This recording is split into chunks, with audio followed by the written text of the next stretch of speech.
tuko na pesa ya kutosha ya kuunganisha zaidi ya manyumba milioni 1 katika taifa la Kenya na stima. So nimesema tuko na pesa ya barabara, tuko na pesa ya stima. Na ule PS anasimamia stima Kenya, ule ana sign pesa ya stima PS anaitwa Alex Wachira, mtu ya hapa nyumbani. Mumesikia? Na ako wapi? Atawasalamia.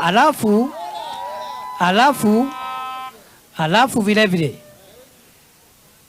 PS wa barabara ni jirani hapa, anaitwa Engineer Mbugua, hako hapa, ni jirani, ni mtu ya Kinangovu. Si mnajua Kinangovu? Ni mtu ya Kinangovu hapa.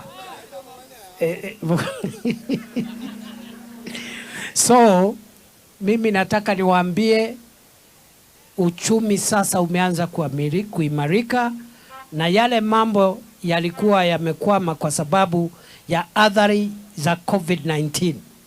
Sasa rais amekazana, mambo ni dhabiti, sasa ni kusonga na maendeleo. Si namna hiyo? Si namna hiyo? Ni kusonga na maendeleo. Ni kusonga na nini? Kusonga na nini? Si mungetaka tuwajengee barabara za kutosha? Si mungetaka tuwawekee stima ya kutosha na maji ya kutosha? Vile vile sasa tunajenga masoko, zaidi ya masoko 400 katika Jamhuri ya Kenya. Na hapa Nyeri kuna masoko yanajengwa sasa hivi. Na tutakuja siku ingine kuinspect progress of the various markets that are being built in Nyeri County in every constituency.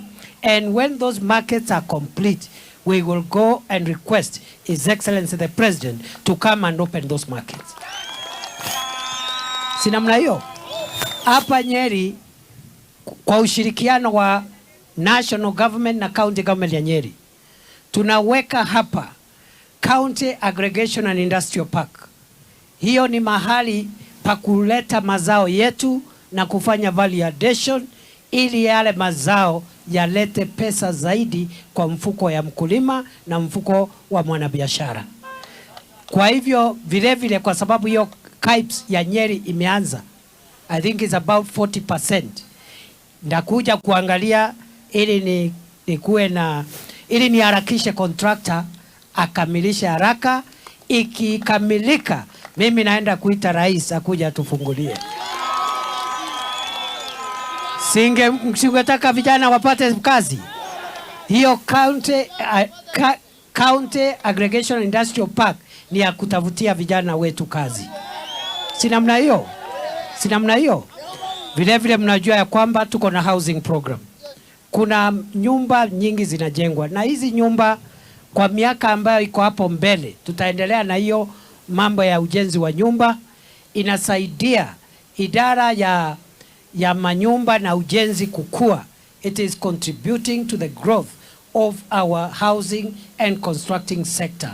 But it's also providing jobs to our young people. Kuna vijana wengi katika taifa la Kenya. Tuko na kati ya vijana 160,000 160,000 na 250,000, between 160 and 250,000 young people who are working in the various affordable and social housing projects across the country, including here in Nyeri.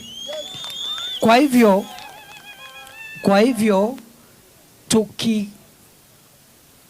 tukiegemea na kukaa katika line ya maendeleo, hii miaka 2.5 miaka 3 ambayo inakuja, tutakuwa tumebadilisha Kieni, tutakuwa tumebadilisha Nyeri, tutakuwa tumebadilisha Kenya. Si namna hiyo? Si namna hiyo? So mimi tu nataka niwaulize wenzangu, kwa sababu tuko na viongozi wengi hapa walikuja na mimi kuona hii barabara vile imeendelea. Na nimesema unajua nitarudi siku ingine, because we have so many projects around here. Na sisi hatutaki kuita rais kabla mradi haijakamilika.